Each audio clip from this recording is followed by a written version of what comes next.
सफलता हासिल करने में कारगर साबित हो सकती हैं ये बातें। आचार्य चाणक्य कहते हैं, व्यक्ति अपने कर्मों से महान बनता है, ना कि जन्म से। इसलिए इंसान को अपने कर्म अच्छे रखने चाहिए। हमेशा दूसरों की गलतियों से सीखने की कोशिश करें। खुद पर प्रयोग करके सीखोगे तो उम्र कम पड़ जाएगी। इंसान को अपने हालात बदलने की कोशिश करनी चाहिए। ये आदत आपको दूसरों से अलग बनाएगी। हमेशा कुछ ना कुछ सीखते रहना चाहिए, क्योंकि शिक्षित व्यक्ति को हर जगह सम्मान मिलता है। भय से भागने की बजाय उसका डटकर सामना करना चाहिए, क्योंकि कहा जाता है जितना आप जिस चीज से भागेंगे उतना ही वो चीज आपके पीछे आएगी। किसी भी काम को करने से पहले हमें अच्छे से सोच विचार कर लेना चाहिए। अगर उस कार्य के आने वाले परिणाम पर विचार कर लेंगे तो सफलता मिलने के ज्यादा आसार रहेंगे। व्यक्ति को अपने बीते समय के बारे में ज्यादा नहीं सोचना चाहिए, बल्कि उससे सीख लेकर सदैव आगे बढ़ते रहना चाहिए। समझदार और सफल आदमी वही है जो कमाई और खर्चों में सही तालमेल बिठा पाए। आय से अधिक खर्च करेंगे तो परेशानियों में पड़ जाएंगे। आचार्य चाणक्य कहते हैं, शरीर से सुंदर होने वाली महिला आपको केवल एक रात खुशी दे सकती है, लेकिन दिल से सुंदर होने वाली महिला आपको जिंदगी भर सुख देती है। इसलिए दिल से सुंदर होने वाली के साथ विवाह करना ज्यादा अच्छा होगा। जरूरत से ज्यादा ईमानदार होने की कोई जरूरत नहीं है।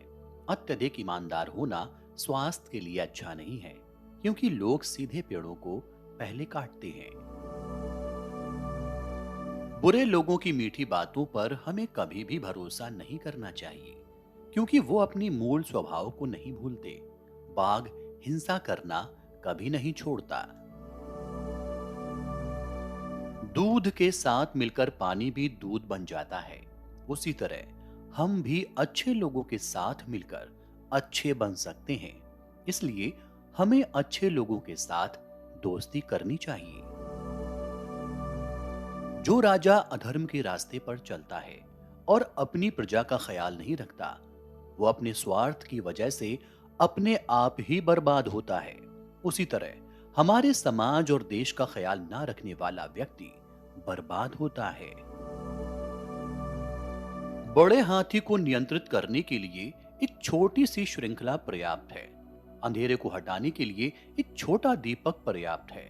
बड़े पहाड़ को कुचलने के लिए बिजली का एक मार पर्याप्त है। आपका शरीर, आकार और सौंदर्य महत्वपूर्ण नहीं है, केवल आपकी क्षमता और आत्मविश्वास महत्वपूर्ण है। शिक्षा प्राप्त करना एक तपस्या की तरह है, इसलिए घर और माया का त्याग करना जरूरी है। महिलाओं पर बुरी नजर रखने वाला व्यक्ति कभी भी पवित्र नहीं हो सकता। वो खुद ही बर्बाद हो जाएगा। जन्म से आने वाले गुणों को नहीं बदला जा सकता। हालांकि नीम के पेड़ पर दूध का अभिषेक करने पर नीम नीम ही रहेगा। वो आचार्य चाणक्य कहते हैं, जो दूसरे की पत्नी को अपनी माता मानता है, दूसरे के धन को मिट्टी का ढेला, दूसरे के सुख दुख को अपने सुख दुख, उसी को सही दृष्टि प्राप्त है और वही विद्वान है। जिस व्यक्ति ने आपको आध्यात्मिक महत्ता का एक अक्षर भी पढ़ाया, उसकी पूजा होनी चाहिए। जो ऐसे गुरु का सम्मान नहीं करता, वो 100 बार कुत्ते का जन्म लेता है और आखिर चांडाल बनता है। चांडाल वो है जो कुत्ता खाता है। हमें अपने कर्म का फल मिलता है हमारी बुद्धि पर, इसके पहले हमने जो कर्म किए हैं उसका निशान है। इसीलिए जो बुद्धिमान है वो सोच विचार कर कर्म करते हैं। यदि आदमी एक पल के लिए भी जिए तो भी उस पल को वो शुभ कर्म में खर्च करे। एक कल्प तक जीकर कोई लाभ नहीं। दोनों लोक, इस लोक और परलोक में तकलीफ होती है। ये देवताओं का, संतजनों का और पालकों का स्वभाव है कि वो जल्दी प्रसन्न हो जाते हैं। निकट के और दूर के रिश्तेदार तब प्रसन्न होते हैं जब उनका आदर सम्मान किया जाए, उनके नहाने का, खाने पीने का प्रबंध किया जाए। पंडित जन जब उन्हें आध्यात्मिक संदेश का मौका दिया जाए तो प्रसन्न होते हैं। जब युग का अंत हो जाएगा तो मेरू पर्वत डिग जाएगा। जब कल्प का अंत होगा तो सातों समुद्र का पानी विचलित हो जाएगा। लेकिन साधु कभी भी अपने आध्यात्मिक मार्ग से नहीं टिकेगा। इस धरती पर अन्न, जल और मीठे वचन ये असली रत्न हैं। मूर्खों को लगता है कि पत्थर के टुकड़े रत्न हैं।